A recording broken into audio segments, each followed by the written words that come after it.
Shalom, shalom, guys. I tell you what, I want to come in here and make a little short video. It might take a couple minutes to do this, but I want to make a video that is a response to a comment that was in my on my channel. And so I get lots of comments, and I'm forever dealing with, as many of you are on this channel, forever dealing with people who are either ignorant or willfully blind.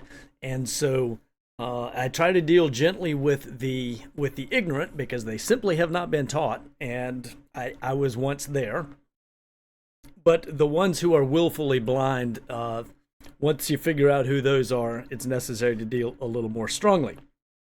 But a particular comment here precipitated what I believe will be an interesting video, in that we need to take a look at some evidence for the fact that Moses had more than one woman. There's strong evidence in Scripture that Moses had more than one wife concurrently.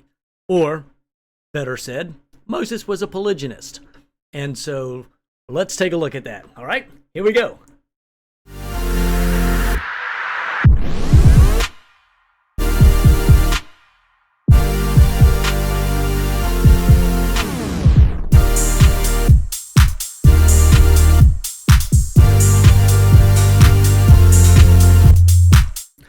So what we're going to do is we're going to take a look at a comment about Moses. Flip it around here for just a second. Let's see. We go over here, and this is part of a larger thread that has a bunch of different comments on it and a longer discussion. But this particular character, Manny S. somebody or other, was going round with me, and he does, but that's okay. He has a right to be wrong. That's okay too, right? But he said there were monogamous relationships that didn't mention any problem in the in their marriage. Okay, misspelling. Literally every polygamous relationship had problems mentioned with their marriage in the Bible. Coincidence? And that's just not true. Okay, this is actually a straight up falsehood. Right here. It's an assumption, but it's a straight up falsehood, because there are over 40 polygynous marriages mentioned in Scripture, some of which tells us nothing about anything going on in the house or anything else, apart from the fact that there was, one or more women, or was taking an additional woman, or lineages indicate that they come from two separate mothers, this sort of thing. So that's a straight up false comment right there. The truth is, in Scripture, we only know of one verifiably monogamous marriage. There's only one that we know was monogamous according to, there's my camera acting up. We only know of one that was monogamous according to Scripture. That was verifiably, it specifically stated that he only had one wife. Everything else is an argument from silence. The truth is, Scripture only ever gives us the information that we need to move the storyline forward in the larger picture of redemption, the larger picture of the story of Kol Israel, etc. But there are plenty of places where we have multiple wives mentioned specifically. Okay? So, with that comment, my response to him was false. Moses, Joash, so on and so forth. So, Joash and Moses both they were just names that came to me off the top of my head, but there are plenty of others that we could deal with. And he comes back with no proof Moses was a polygamist and Joash was a horrible ruler. Now, we know that Joash had more than one woman. We've used many times the passage from 2 Chronicles where it says that Joash was 7 years old when he became king, and he reigned 40 years in Jerusalem, and his mother's name was Zibiah from Beersheba. Okay? But more than that, it tells us that Joash did what was right in the sight of Yahweh all the days of Jehoiada the priest. Jehoiada took 2 wives for him, and he became the father of sons and daughters. So what we know is that Joash was doing what was right in the sight of Yahweh during the life of Jehoiada the priest. And we know that Jehoiada the priest, who later on, verses 15 and 16 of this same chapter tell us that Jehoiada did what was right in the sight of the Lord himself, and he did well unto Israel and to the temple and to God, and so on and so forth. So Jehoiada took 2 wives for him, and Joash became the father of sons and daughters. So I agree. Later on in Joash's life, he did poorly. He made some very bad decisions, so on and so forth. But it was not so during the life of Jehoiada the priest, and Joash did what was right in the sight of the Lord, right? And including in that is taking 2 wives, or accepting the 2 wives that Jehoiada gave him. So to start with, this idea that Joash somehow can be discounted as being a horrible ruler, and somehow that can be hung on his polygyny, is complete falsehood. It's a total fabrication. It's reading into the text. And this is the same thing that the monogamy only crowd does with almost every single polygynist. There's no one in Scripture who is perfect. No one walks completely upright except for the Most High, right? There are many who walk, who are deemed blameless and such because they rightly fulfill the Torah and its requirements, or the righteous requirements, if and when they have failures. But we can look at lots of allegedly or assumed to be monogamous situations and see that those were also poor. For example, Adam and Eve. Now, we don't know what happened to the next 800 years of Adam's life, or whatever the circumstances were with Eve. We can't prove that he was monogamous. What we can prove is that when he did have one woman, he cast all of humanity and all of the earth, or all of creation, into sin and death. And nobody runs around saying, well, that's the fruits of monogamy, but that's the argument that these guys use. And so he makes this statement right here. He says there's no proof Moses was a polygamist. Different argument. We're going to address that right now. And Joash was a horrible ruler. Right? That's what he does. So we're going to have to look at this. My answer to that, I need to scroll down a little bit because I think there were some other exchanges in between before I put mine. And I said, actually, there's plenty of proof talking about Moses, and I'll do a video on it. Thanks. And of course, Joash did what was right in the sight of the Lord all the days of Jehoiada the priest, and Jehoiada gave him 2 wives, right? So this is what we need to take a look at. Is there proof in Scripture that Moses had more than one woman? So we're going to go back over here to Exodus chapter, we'll start in Exodus chapter 2. All right? Before we go there, if you like the work that I do and the content that we do, I really appreciate it. Would appreciate it if you like, share, subscribe, absolutely.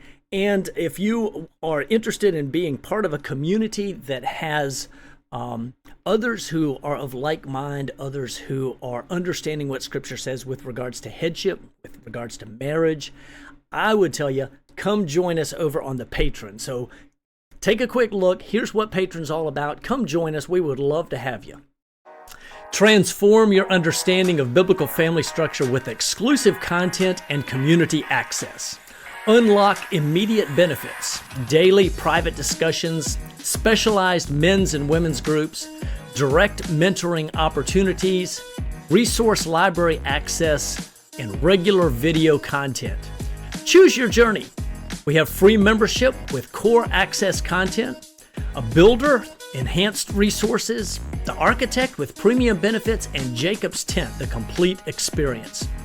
Join today and receive instant access to our private Telegram groups, personal guidance from experienced mentors, and a supportive community of like-minded individuals.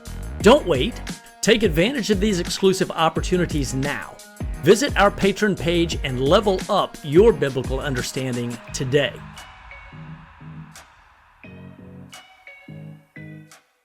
Okay, welcome back. Let's take a look now. Let's get some evidence from Scripture about Moses having more than one woman. Okay, more than one woman.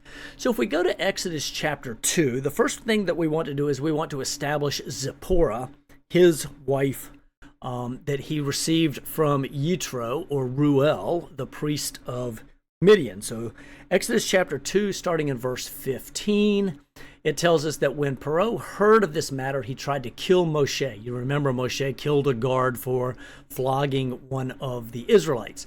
So Moshe flees from the presence of Paro and settled in the land of Midian, and he sat down by a well. Now the priest of Midian had 7 daughters. They came to draw water and filled the troughs to water their flocks. Then the shepherds came and drove them away, but Moshe stood up and helped them and watered their flocks.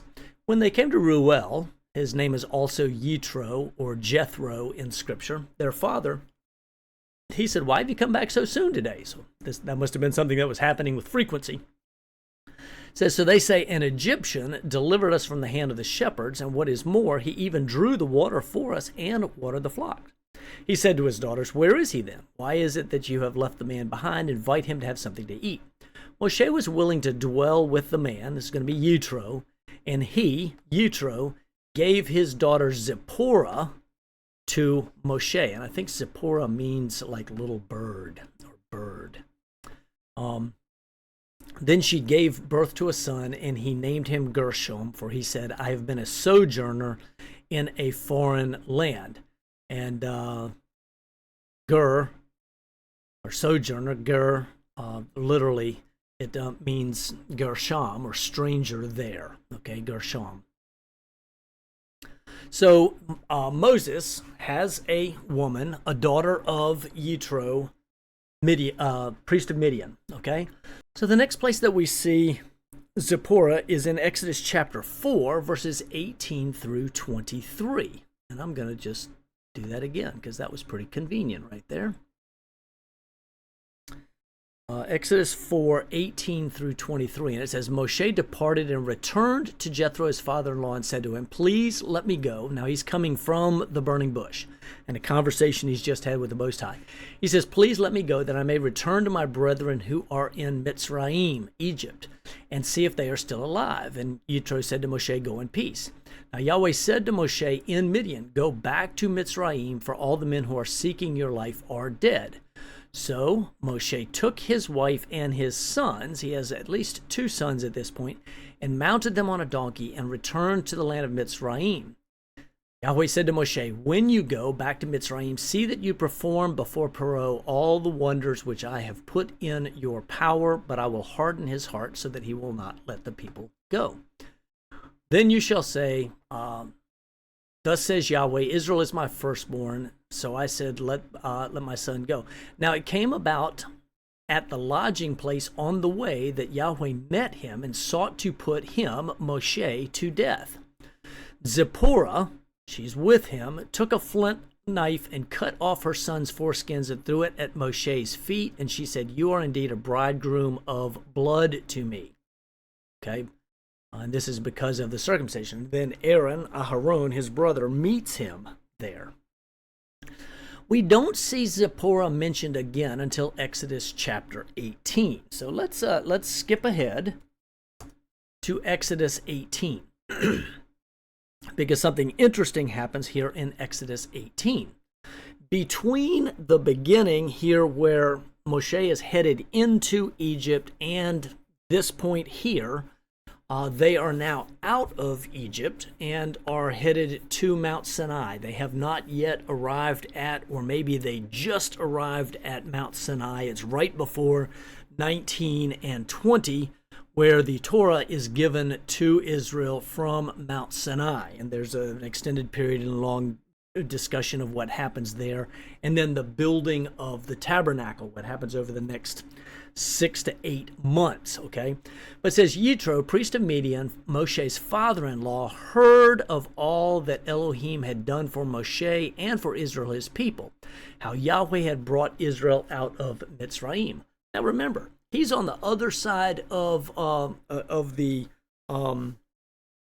Arabian Peninsula, I guess, is where Midian is. It's on the backside, somewhere down where we would today look at, I think, Yemen and maybe east of Yemen along the far coast. Okay, I think that's generally the region that he was in. And so the word has really gotten around, and it's gotten around very quickly, because at this point, they have only been out of Egypt about 45 days. Maybe they're approaching 50 days. This is very, very recent, okay? Because the Torah is given on Shavuot, which is 50 days after the Shabbat that follows the Passover that they had. So they're only, at most, 50 days is how long it's been. So word has really gotten around the Middle Eastern world with regards to what was going on with Egypt. Mitzrayim has been destroyed, and oh my goodness, can you believe it? Because trade is upset. The powers between nations that was probably balanced by having one big kid on the block, the Egyptians, etc. All of this has changed. Okay, so Jethro, Moshe's father-in-law, took Moshe's wife Zipporah after he had sent her away. Well, there's a piece of information that is interesting, because nowhere are we told that when Moshe gets to Egypt, Mitzrayim, that he sends Zipporah back to her father's house. However, here it appears that he does. The probability, or if we kind of read between the lines, it appears that Moses entered Mitzrayim sometime before the Passover window the previous year. So he was in Egypt for about a year.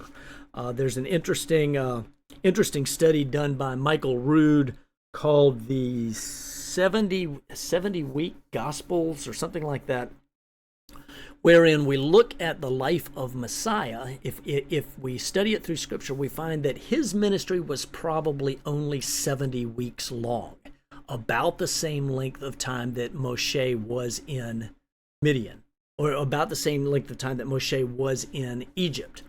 And so we can understand that Moshe's not the guy that Egypt really likes.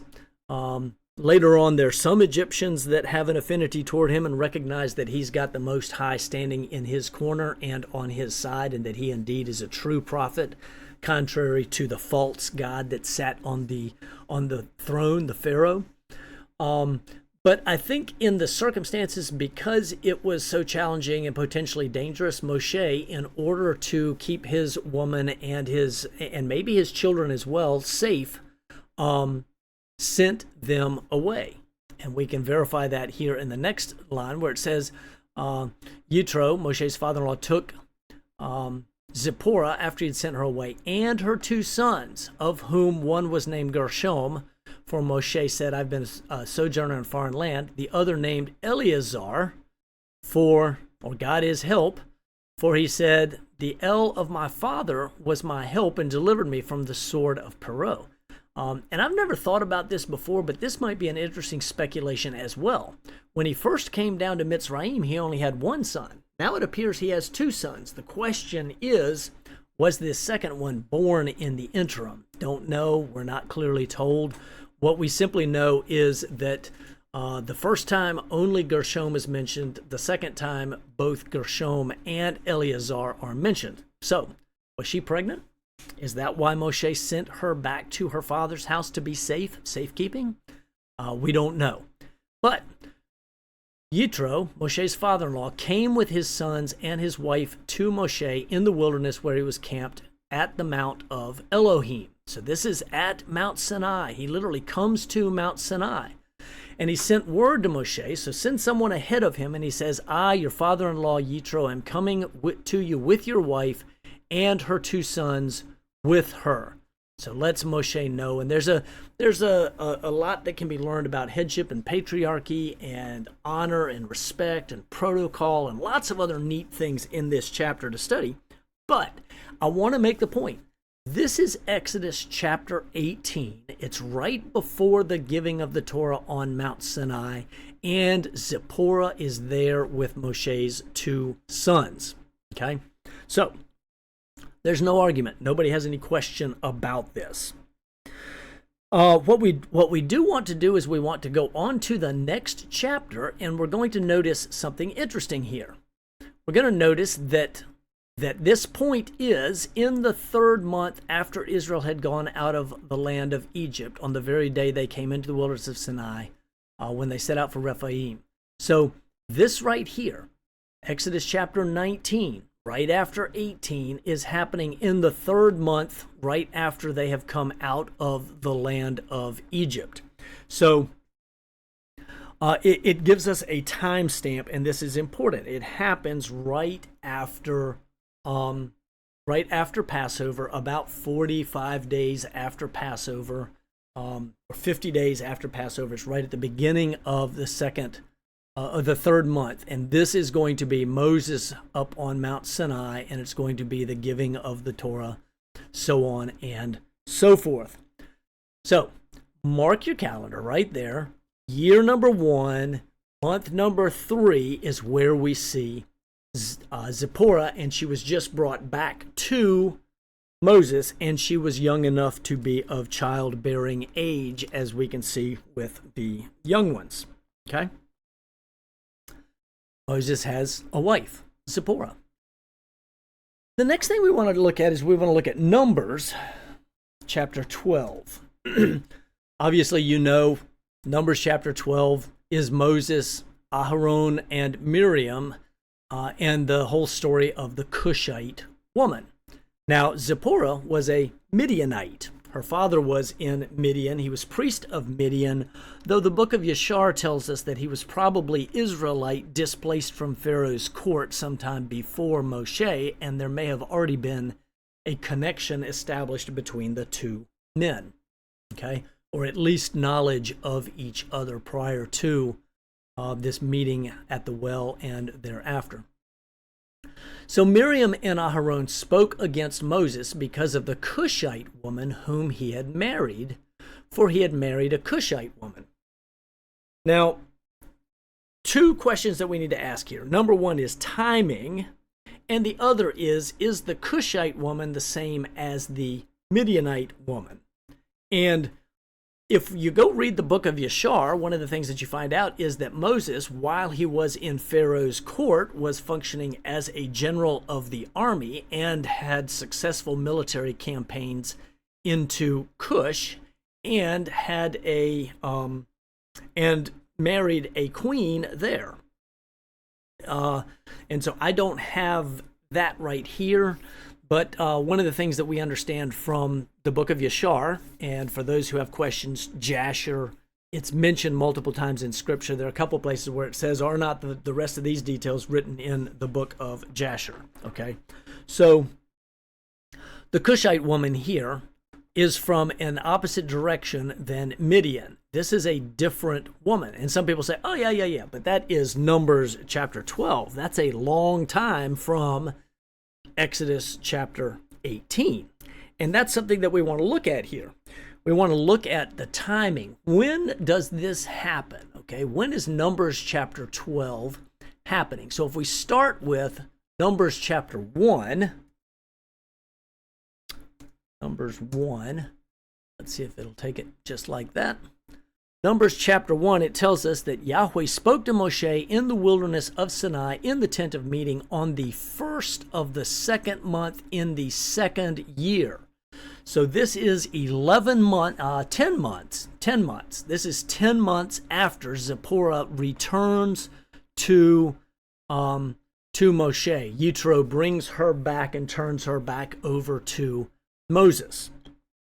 A side note, and I meant to do this while we were over in Exodus chapter 18, but you can notice that the word for sent away there is not the same as the word that's used elsewhere for put away in Scripture. It simply is a word that has the indication that he sent her back to her father's house for safekeeping. It was not a separation or divorce or putting away at all. So here we see that Numbers, the book of Numbers, actually begins during the 1st of the second month in the 2nd year. This is when they are getting ready to put together the tabernacle, and the glory of Yah is going to fall, and these all these other pieces. So we need to fast forward to Numbers chapter 9.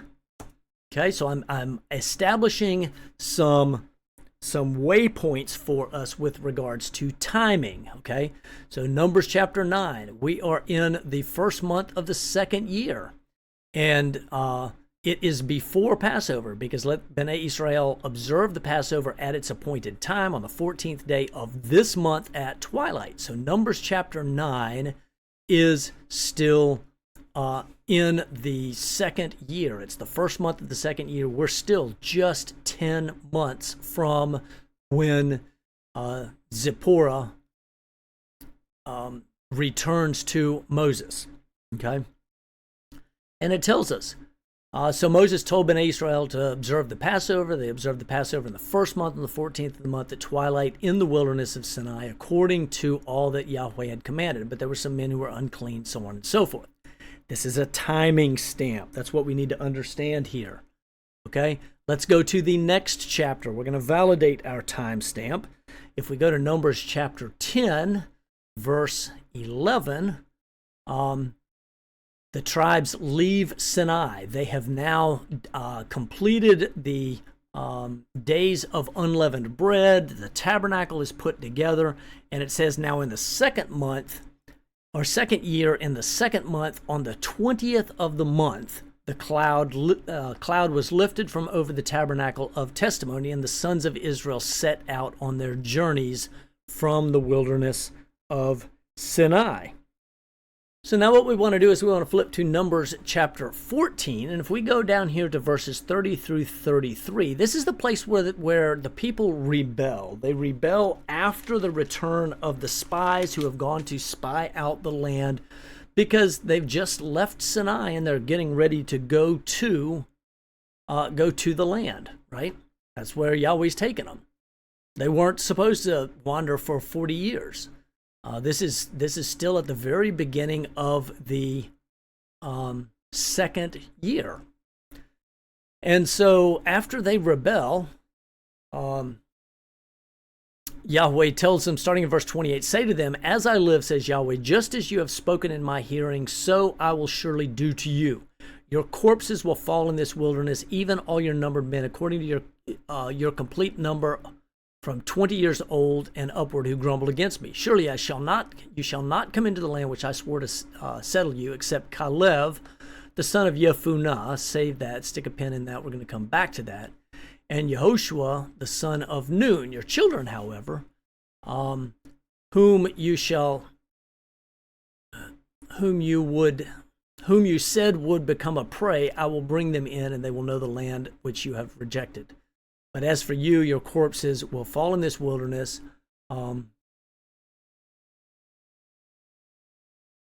according to the number of days which you spied out the land, 40 days. For every day you shall bear your guilt a year, even 40 years." So that is Numbers chapter 14. The point that I want to make is that Zipporah in Exodus 18 and the Cushite woman in Numbers chapter 12, those two ladies are mentioned less than 10 months apart. Less than 10 months apart when the Cushite woman is mentioned. And we're not even told that that's when she arrives, okay? We're just told that somewhere in here he had married a Cushite woman, right? The probability that it's two different women is very, very high. Okay, but there's more.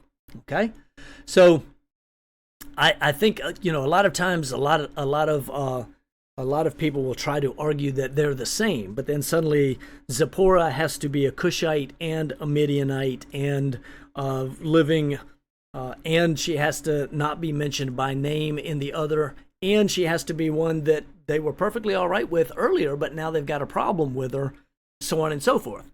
Okay, but there is still more here that we need to pay attention to. While we're in Numbers chapter, let's go back to Numbers chapter 10, okay?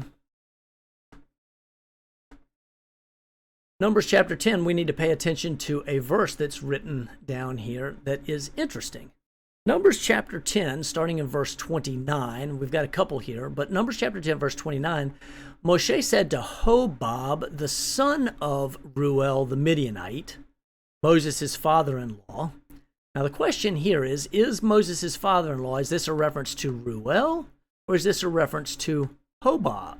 And everybody is immediately going to say, oh, it's got to be Reuel, right? Not a problem. Well, hold on, because there's more to this story. But Moshe says to Hobab, the son of Reuel, we are setting out to the place of which Yahweh said, I will give it to you, come with us, and we will do you good, for Yahweh has promised good concerning Israel. And he says, I will not, but rather will go to my own land and relatives. Then he said, please do not leave us, inasmuch as you know where we should camp in the wilderness, and you will be as eyes for us. So it will be, if you go with us, whatever good Yahweh does for us, we will do for you. Thus they set out from the mount of Yahweh, 3 days' journey with the Ark of the Covenant of Yahweh, journeying in front of them for the 3 days to seek out a resting place. Okay, so we've got this another character introduced to the story here that is Hobab, and we're specifically told that he is the son of Reuel. Okay. And Reuel is probably going to be much older. Hobab is probably going to be older than Zipporah. Okay, but he's the son of Reuel. Hobab shows up elsewhere in Scripture. Let's go to Judges chapter, and there are two different things here that we need to consider. Number one, let's go to, and I'm going to look over here in my hard copy because I think I've got another reference that I did not write down that I want us to go to as well.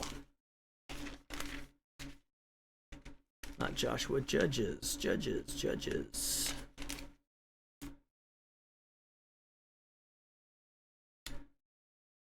Okay, let's go to Judges chapter 4, verse 11 first. Judges 4:11. And in Judges 4:11 it says, Heber the Kenite had separated himself from the Kenites, from the sons of Hobab, the father-in-law of Moses. Wait a minute.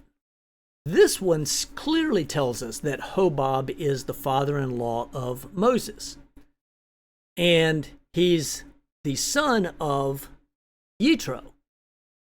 So Hobab is his father-in-law, and Jethro is his father-in-law. And this is an interesting little piece of information right here. So what was said in Numbers chapter 10, verses 29 through 32, probably does indicate that Hobab is also Moshe's father-in-law. Okay? One of the things culturally we have to understand is that when there is a man of high regard, high respect, a man who can provide well for and can lead well his family and his people, as were patriarchs, judges, kings, these others, it was not uncommon for men to desire for their daughters to be married to him because they would be provided for well. Their security would be good. And the familial connection would give the giver strength and connection and ability to have access to the powerful man. Not uncommon. This is where kings were allowed to have multiple wives, but they weren't allowed to multiply them exceedingly, right? And so having the wisdom of where, what to do and how many not to have was part of that with Deuteronomy 17:17. But right here, we're clearly told that Hobab is the father-in-law. But let's back up 3 chapters to Judges chapter 1 and go down to about verse 29. No, let's see.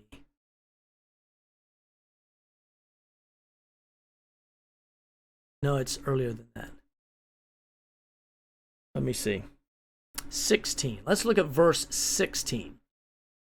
Now, this is a passage that, starting in verse 11, is talking about Caleb, who is a one of the two men to inherit the land, and we know that Caleb had multiple wives. We know that from, I think, the genealogies in First Chronicles, if I remember correctly. But we're not going there today. That's not that's not our purpose. But our purpose here is to recognize that that Moshe had another father-in-law. Okay? And this father-in-law is a Kenite. And we know that Hobab was a Kenite as well. And Yefunah, the father of Caleb, is a Kenizzite. Okay? So some of these different things, the Kenites and the Kenizzites are mentioned previously in Genesis chapter 15 as part of what would belong to or fall under the inheritance of Abraham, if I remember correctly. I have to go back and look at that to verify that. But here we go. This is a case where Caleb is being discussed, and then it says, the descendants of the Kenite, Moses' father-in-law. Well, we were just talking about Caleb and his descendants. But it says right here, the descendants of the Kenite, Moses' father-in-law, went up from the city of palms with the sons of Yehudah to the wilderness of Yehudah, which is in the south of Arad, and they went and lived with the people. Now, here's the mystery question. We're talking about Caleb right through here. All of the verses up to this point, I think the whole chapter up to that point is about Caleb. Part of it is with the inheritance of Judah, and then the portion that specifically goes to Caleb, starting in verse 11. Okay, and then it tells us that the descendants of the Kenite. Now, is this talking about Hobab, or is this talking about Caleb? It's a good question. One or the other is also Moses' father-in-law. So either Moshe just has a whole bunch of serial women that happen to be dying, and he's just replacing them one after another, which is not likely. He's the righteous one, blessed of the Most High. He's the one that's leading. He's also the one who's in the place of authority and power, where not uncommon at all for men to want and desire their women to be part of, or their daughters to be connected with the man of power, right? We see this all the way through the patriarchs. We see this with judges. We see this with kings. We see it right here with Moses, okay? So Moses' father-in-law is the Kenite. Unless you also think he's the Midianite and the Cushite. See, this is where Jewish tradition and Christian dogma, in order to try to push a monogamy-only false idea, will try to explain it all away instead of looking at it and going, wait a minute, contextually, this is not a problem in the culture that we're watching here, in the culture that's recorded here. Not a problem at all for Moses to have 3, 4, maybe 5 wives. We have no idea. Scripture doesn't tell us directly, but it gives us enough clues here that anybody that wants to take the time to stop and look at this thing within the cultural context that we know it's happening should come away and go, Moses had several wives. I don't think it's even questionable. We can't prove how many, but what we can say with almost full certainty is that he had multiple wives. And why not? He has lots to do. There's lots to take care of. He has a big house in terms of having to lead the people, and so his focus is out there. And just like the Eshet Chayil in Proverbs chapter 31, he's got women that are taking care of his house and handling the family business, and he is sitting in the city gates, okay? Or he's effectively leading the nation. He's not a king, but he's functioning in the same role or same responsibility as prophet, priest, and king, a picture of Messiah, a picture of any one of the kings of Israel that's leading the nation and performing multiple roles doing that. So I would say that we can say with almost full assurance that Moshe had multiple wives. There's just too many pieces in Scripture that fit that picture without the explicit statement telling us how many wives he had. All right, guys, for King and Kingdom, I bid you shalom.